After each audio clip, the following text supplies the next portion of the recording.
Okay, so I think we're recording. Okay, so as usual, feel free to stop me whenever you want to ask question. Just unmute yourself and yeah. Okay, so yeah, my office hour is 2 to 3 p.m. Friday. So usually it's right after the discussion section. Today is before the discussion section, but yeah. Starting from next week, it will be right after the discussion. Okay, so yeah, this is stomach.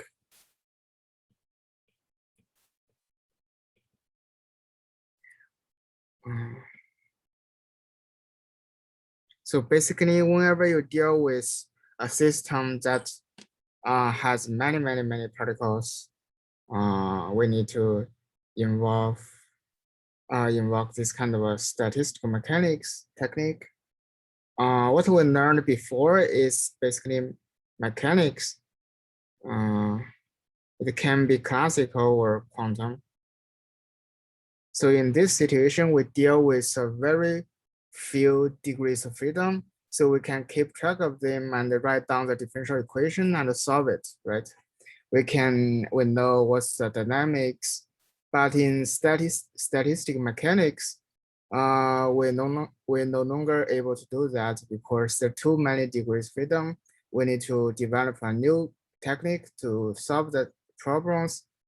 Okay, so basically, if whenever there's some large number of degrees freedom, we have the concept, we have the notion of temperature, and we arrive at this kind of statistical mechanics. Of course, if there's only a few degrees freedom, for example, I have only 1 qubit, you cannot say, okay, the temperature is something like that, right? Because to define the temperature, you always need a kind of a thermal reservoir, whatever, like a large degrees freedom to define it. And the quantity conjugate, thermally conjugate to this temperature is the entropy. So there are two important quantities in statistical mechanics. One is temperature, one is entropy. Of course, we know starting from the mechanics, if we, instead of dealing with particles, if we deal with field, then we get the field theory. It can be classical or quantum, right? And of course, for stomach, we can also deal with the statistical properties of field, right?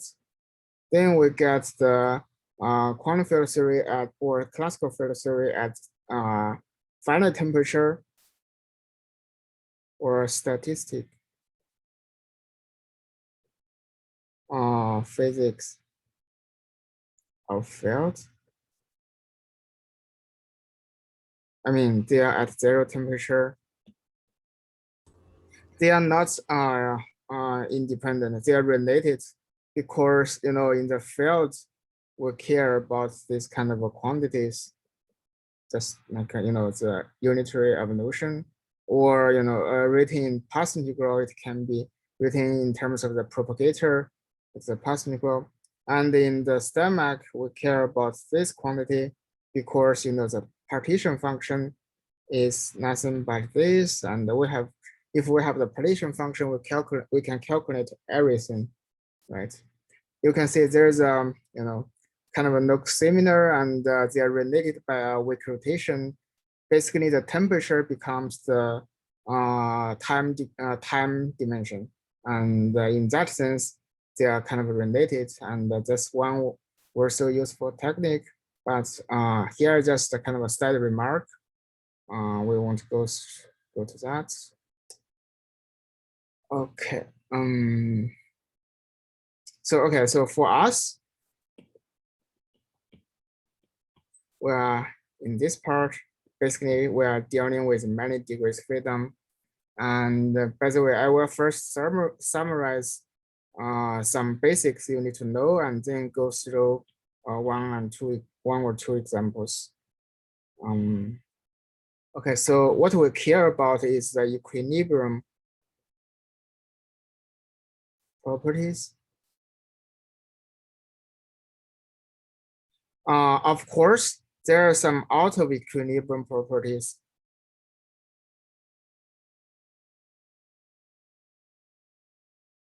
For example, how the system reach the equilibrium, right? Starting from some non-equilibrium state, and after some time, after some unknown time, the system eventually will reach the equilibrium, like how this process happens and the properties of this process. We don't know that in this class. That's beyond our scope of this class. But that's definitely very interesting. So for equilibrium properties, we have a very complete, comprehensive understanding the framework, what we should do and how to do that. We know how to do. We know how to solve these equilibrium properties. But for the out of equilibrium, until now, there's still no complete understanding of it. There's no, comprehensive kind of a framework that allows us to describe it. Is still under development. Gee, I have a question about the previous part. So when you're saying that T and S are conjugate variables, what do you mean by that, right? Because like, I guess we don't have Poisson brackets or commutators anymore. That's what I mean by ceremony conjugates. Ceremony conjugates, meaning that basically a very simple picture, at least for me, is like a T and S. You times them together, you get a dimension of energy. Yeah, it's like a force is conjugated with the displacement. It's like yeah, or a pressure is conjugated with a volume, right? In that sense.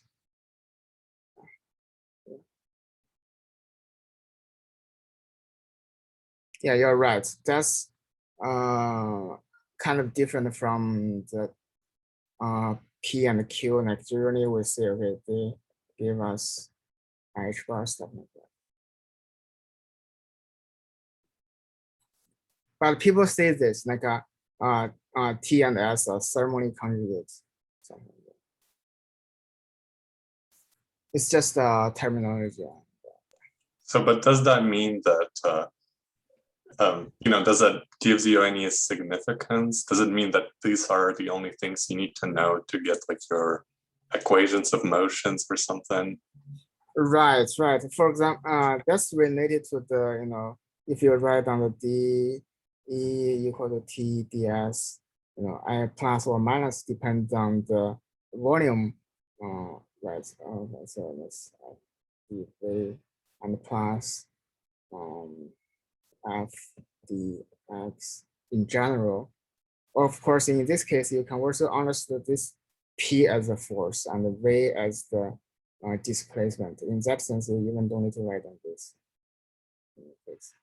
And F is the the intensive quantity, and this is the extensive quantity which will scale with your volume or the size of your system. Right, this as entropy is where's an extensive quantity which will scale with your size of the system, and T is also intensive. So basically, whenever you reach an equilibrium, this kind of a T and F should be a constant, right, over your system. Like when you put these two systems together, you would get the same T and the same force or same pressure, whatever. Yeah, and another thing is if you have two ceremony conjugate variables, usually if given for example free energy, you take a partial derivative with respect to one of them, you will get another. It's just in the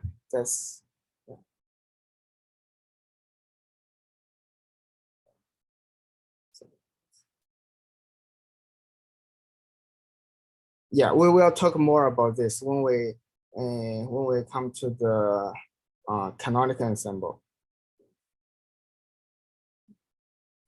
Yeah, so here what I want to do is starting with the micro ensemble, right?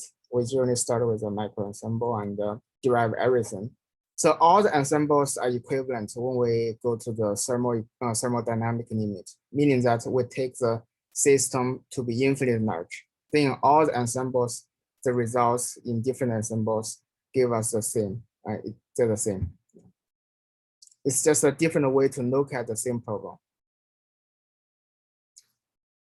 Okay, so, right. Okay, so this is one remark. The second remark is, yeah, just like what I said before, we will not study the dynamics of every particles. Instead, we will use the statistical approach.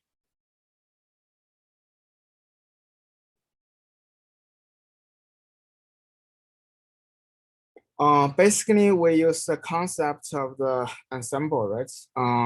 So what we care about is the macro state. Let's label this guy with, for example, energy. And if we are in the grand canonical ensemble, we have the chemical potential and the temperature and maybe volume. Yeah, I just randomly write down some possible choice. Of course, given a macro state, there can be many different micro states, right?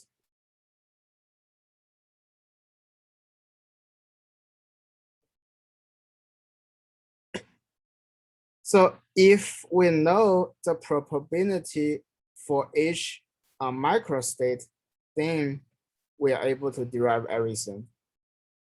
That's the logic, right? So for the micro canonic ensemble, so basically we regard the system as an isolated system from the outside, from the environment.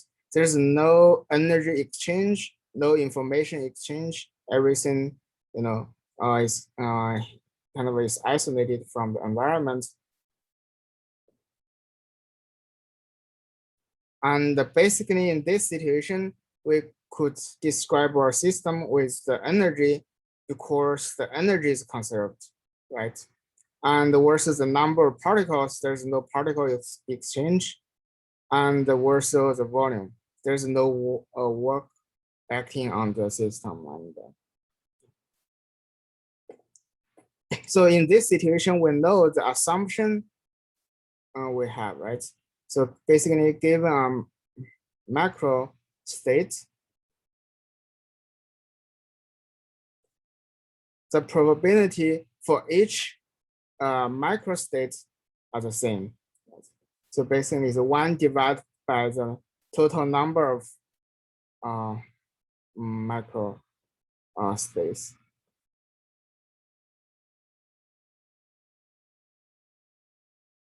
Let's denote mu1, mu2, and mu, they are all, maybe use another mu_i. They are all microstates that give us the energy E.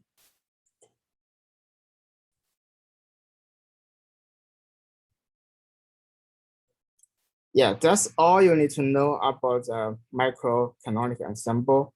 That's the starting point. From this, you can derive everything. For example, the zeros law first,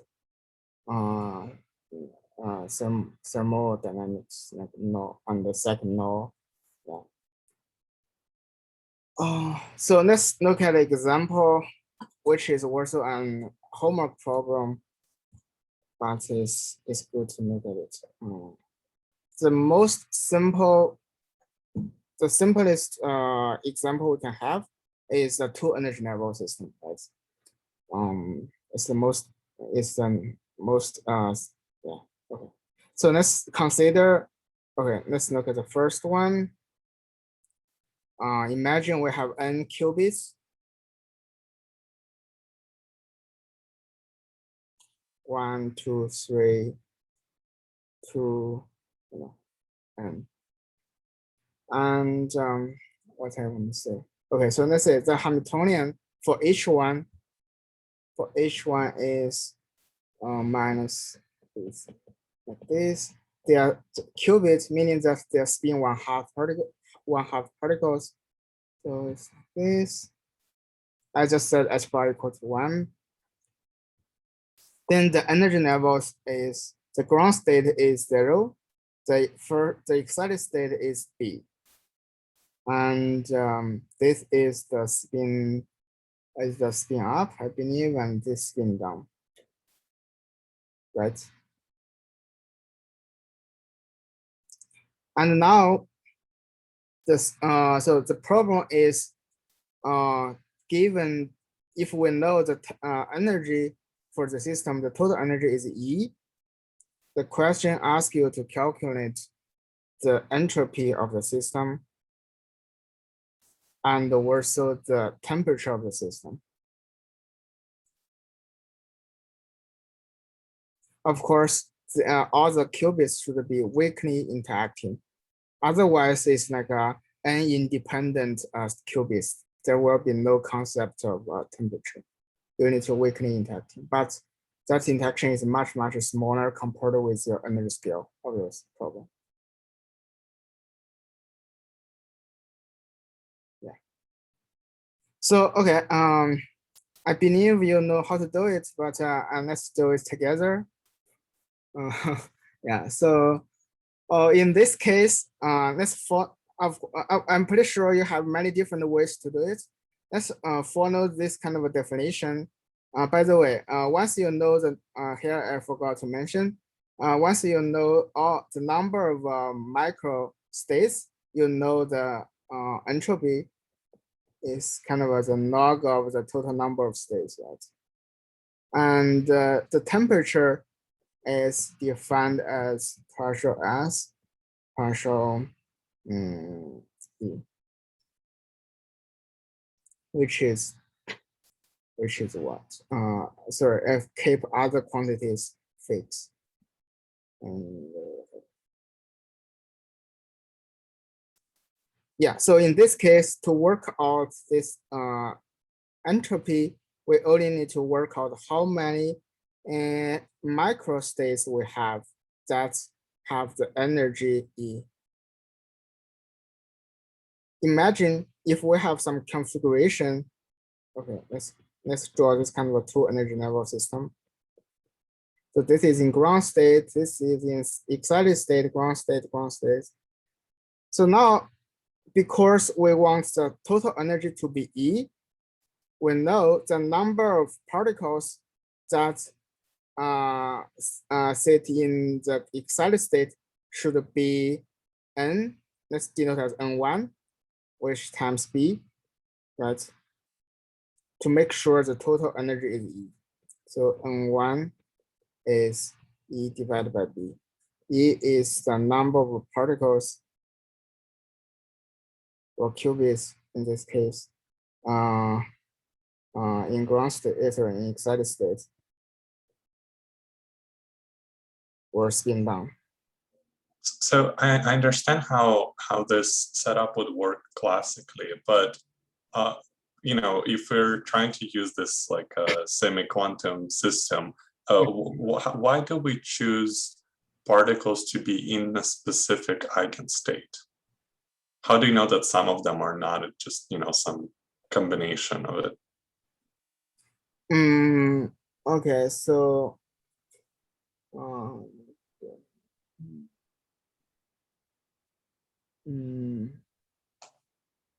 right. So you're saying maybe they are kind of a kind of a mixed state instead of the eigenstate. That's what you're asking, right? Yeah. Okay, so okay, so let's see.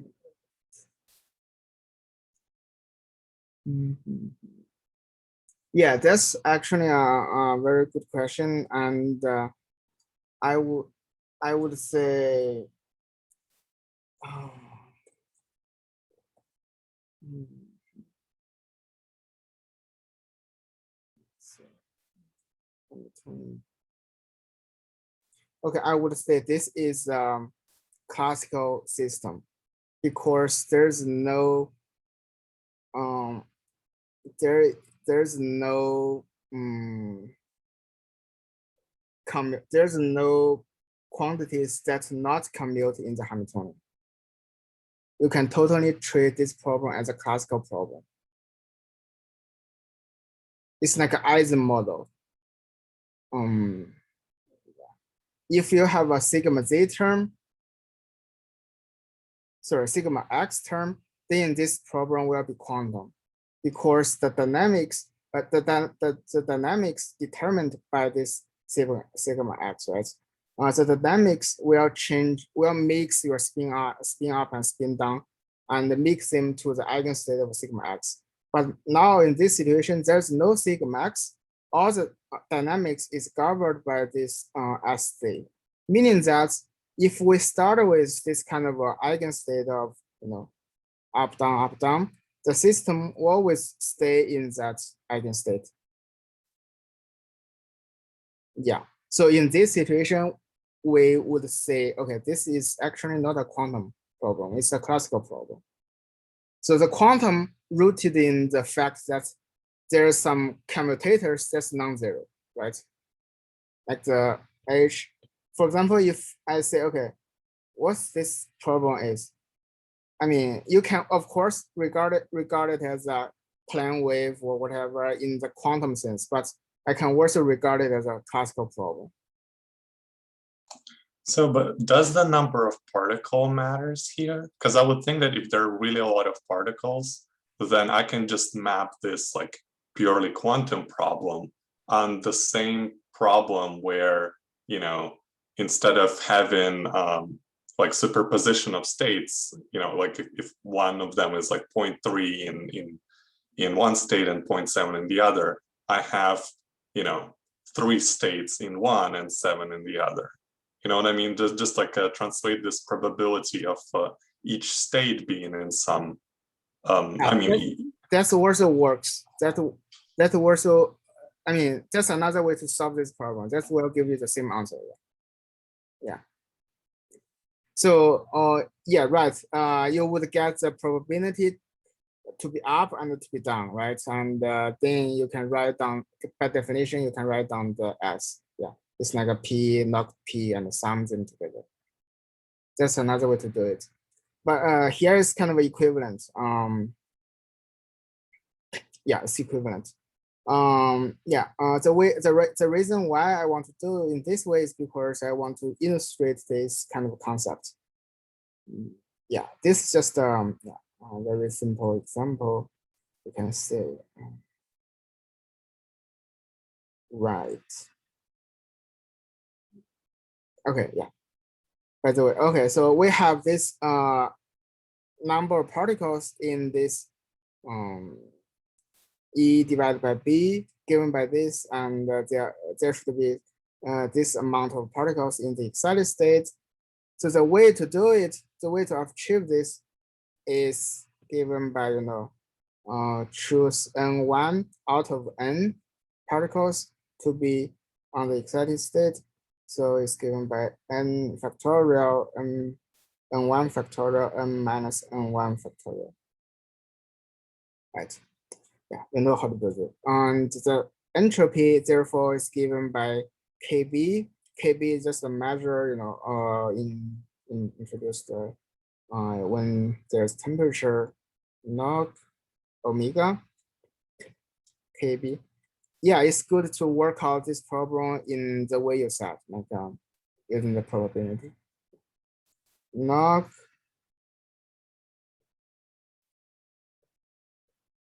this. You know how to do this. It's log n factorial. By the way, I just divide this MB. I don't want to write it again and again.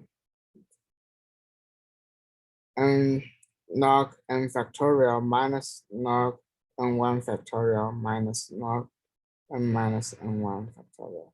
Now you need to use the starting formula, which is what's the name? How do you I believe is this.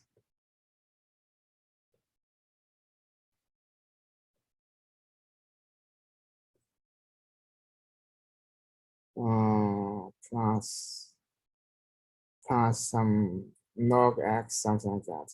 There's some prefactors, maybe 1/2 or. So you can say when x goes to infinity, the first term will dominate, and you can simplify this guy. So all the derivation will rely on the fact that the number of particles are infinite. And you can simplify this. Eventually, you will get, I just write down the results. There's just some simple algebra. You can work it out by yourself. If not, I will upload the detailed derivation later on the CCLE, so you can take a look.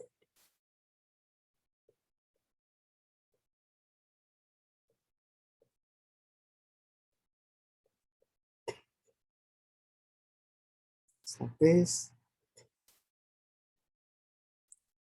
So here I factor out this n because I want to show you this S is extended quantity, which is proportional to the number of particles in the system. Right, that's the, by the way, you can say this is nothing but P1 log P1 plus P2 log P2, right? This P2 is 1 minus P1, something like this.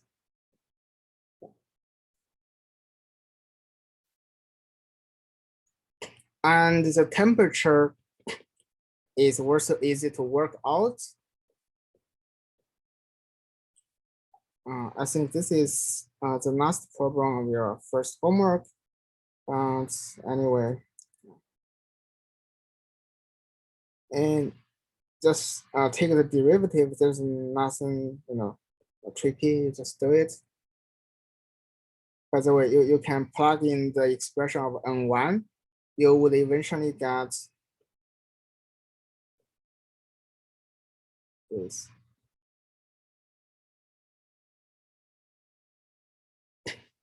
Something like this. Or you can solve the E as a function of T, which is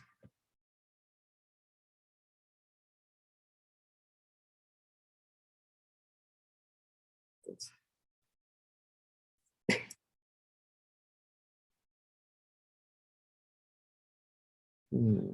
Right.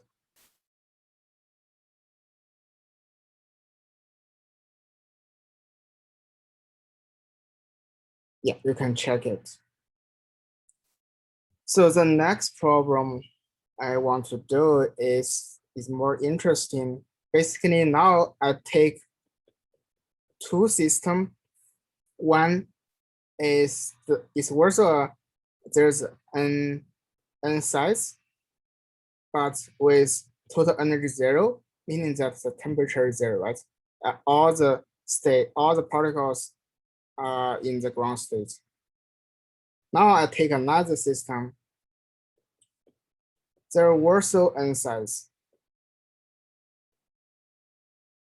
The total energy is E.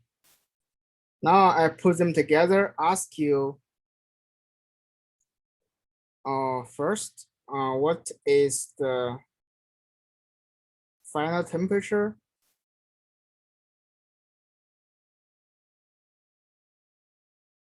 And the second question we want to ask is how much energy that flows from the right to the left.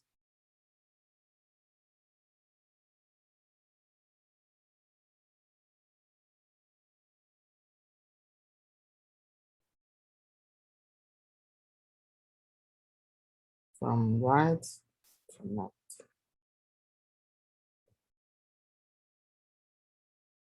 Okay, of course. You know this.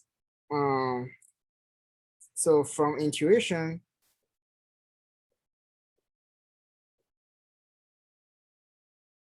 I'm pretty sure you also know how to do this because it's quite easy.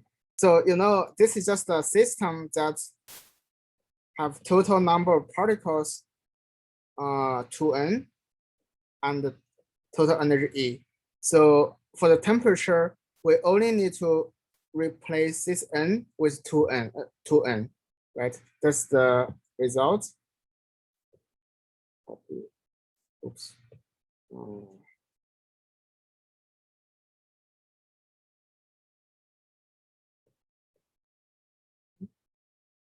Yes. So now the final steady temperature is T star is given by this value, right? Given by this expression. And the energy, okay, that's very intuitive. Total energy is E. Eventually, the energy here should be on the right, on the left should be half E. On the right should be also half E, right? Originally 0 and E. So the number, sorry, the amount of energy that flows from the right to the left is given by half E, right? That's something you would write down according to your intuition, right? So now we would like to show this, prove this starting from the very basic assumptions. Okay, to do that, okay, for the big system, we also want to write down the total number of microstates with energy E. So in this case, the number of states is given by the number of states on the left times the number of states on the right, right? So the total energy is E. We assume on the left-hand side, the energy is X. We don't know what's the final energy of this left part. And then on the right part, the energy is E minus X.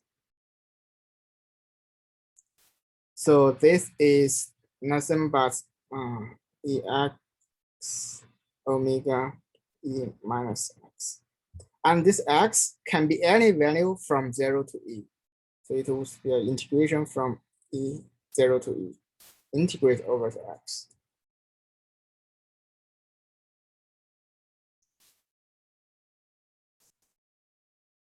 Right. Okay, so what this guy is? This guy is, remember, this guy is nothing but the entropy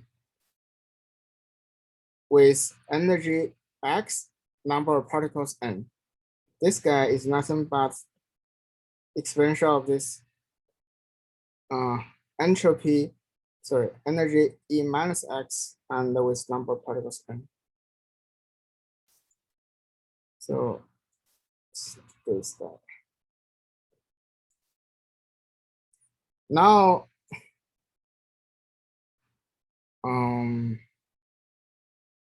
now that's something you must know from math class. So it's like a saddle point integration, right?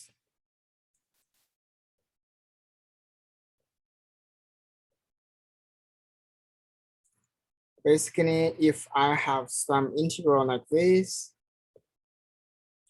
by the way, because entropy is an extensive quantity, so in the exponent, there should be some n factor, which is the size of the system. So it's something like this, right? This is given by, the maximal x. So if this is your phi x, there's a maximal. This is the definition of x maximal, and minus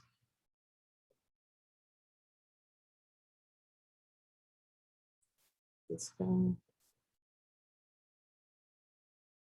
This is a minus sign because I use the absolute value. This second derivative is a negative because it's kind of it's a maximal. And this is a constant, so you can factor this out. By the way, here I'm just doing some math. If you're familiar with this, you can just ignore this part. This is also a very standard trick. Basically, the first term give us the classical result. The second term give us some fluctuations information. Right. It's also okay. So there are many integrals like this when you study field theory, especially the statistical field theory. And when you do the mean field theory. Okay, so this part is a Gaussian integral. It will give us this. I just copy from some textbook. Remember this I is this omega. Take a log. We would get the entropy, right?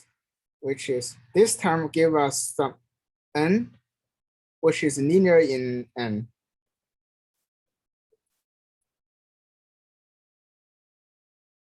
This term would give us some log n, some prefactors, I don't care. So as large n, the first term dominates. So we only need this the first term in our calculation. That means, is it clear what I'm doing here? Okay, I'm pretty sure you did this in the mathematical method class, right? There's some similar stuff, I guess. By the way, when we do the mean field theory, we also use this, and the mean field theory breaks down when this fluctuation is comparable with your mean field results. Okay, so a very standard technique. What I want to do here, let me copy this part. Copy, paste. So basically, it would give us, okay, the result is KB as some special X that maximize this this expression.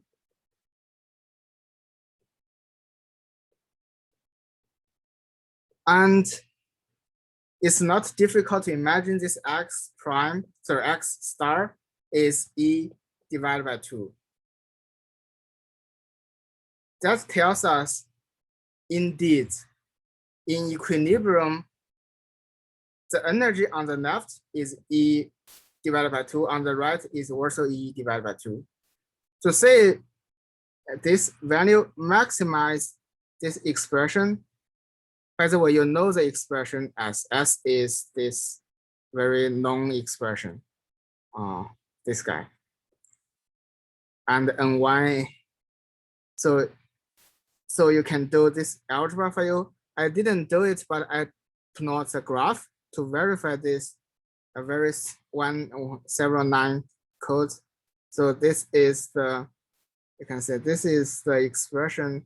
By the way, here I set the n, the number of particles to be 50, and this is the expression of this entropy, and the E to be 20. So this is Sx plus this Se minus x, and I plot from 0 to 20.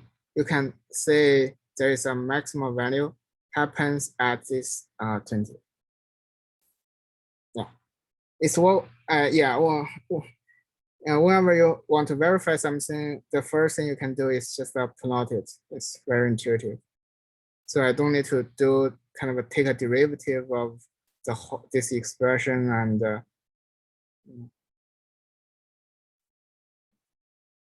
find what his x star is. But yeah.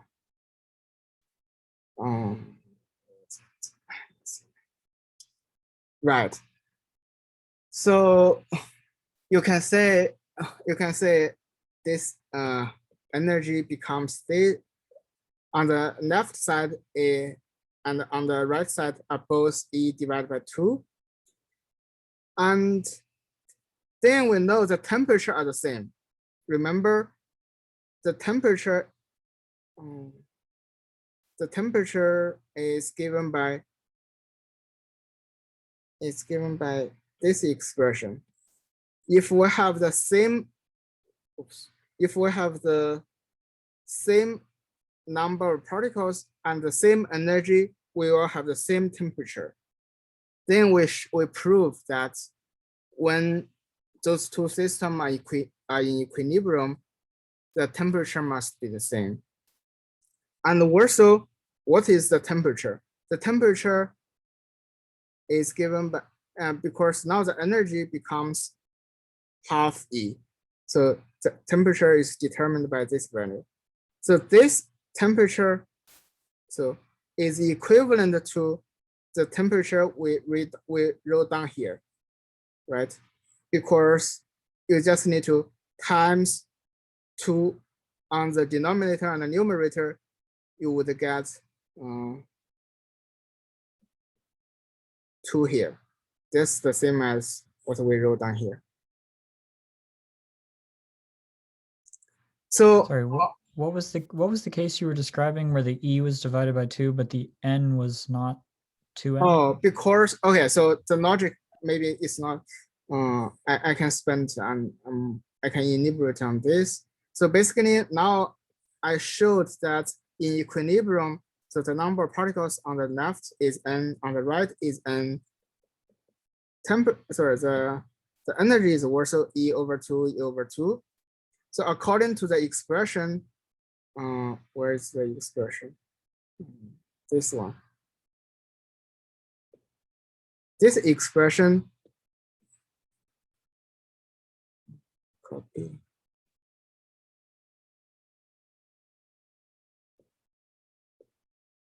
This expression works for E and N, right? This tells, from this expression, it tells us the temperature on the left equal to the temperature on the right. And also from this expression, you can calculate this temperature E. From the left, we know the number of particles is N, the energy is E divided by 2. And on the right, the same. This is equivalent to what we wrote down before. So what we wrote down here is regarding the two systems as a whole system. And write down this immediately by replacing this N with 2N. And this temperature is equal to the temperature we calculate separately. Right? You can say just times 2 on the numerator and the denominator. Yeah. So you basically just confirmed that temperature is intensive quantity and it's the same. Exactly, yes. Here I didn't use any result like everything I did here is just starting from the most basic stuff, calculate this total number of states we have, and the assumption we use the N is very large. that's two stuff we use in this calculation. Yeah, so basically, and actually this is how we prove the zero snow, right? So zero snow tells us the temperature are the same for two subsystems in equilibrium. That's how we prove it. I just do it in using an example. And also it tells us the energy will flow from a system with higher temperature to a system to a lower temperature. And we show this. And this is, I think, is we should know. Second law or what? I didn't remember, but I just do it here. We just do it with this example. It's good to say this kind of a theorem or laws with some concrete examples, I think. So, yeah, that's what I prepared today. And any questions, just let me know. By the way, so here, one more thing. So here, when we say put those two systems together, and to make sure they can exchange energy, we need to turn on the interaction between the two spins, so they can kind of propagate the energy from left to right, right to left. Question? Yeah, I've got a question about the first example. So at the beginning, you said that the qubits would be weakly interacting. Did we account for this? Okay, so we did. That's actually a very good question. We didn't. So we ignore that in statistical physics because we only need to turn on infinitesimal small couplings to reach this kind of equilibrium. Of course, that coupling cannot be zero. If it's zero, there will be no thermal or equilibrium because everyone is kind of isolated from others, right? Of course, when this coupling is strong compared with kind of the dynamics of your particles, then that's another story. That's become a strongly interacting system. That's not that easy to solve. And I think in this class, most of the problems are just kind of a non-interacting system. When there's an interacting, problems becomes more complicated. You need to, you need to do kind of expansion and calculate, this kind of series and stuff. Even the most simple so the most simple example of the interacting system we can solve exactly is the Eisen model, right? In 1D and in 2D. 1D is easy, 2D is really hard. If you look at the original paper by I think Ansager, or I think by Ansager, it's a long time ago. It's very difficult to read. You need to use the theory of representation of orthogonal growth to do that. And yeah, that's only two examples we can solve analytically for interacting problem. Yeah, other problems, there may be some very tricky problems we can solve, but I don't think there are any other well-known strongly interacting system we can solve. Yeah, any other questions? Yeah, very good question.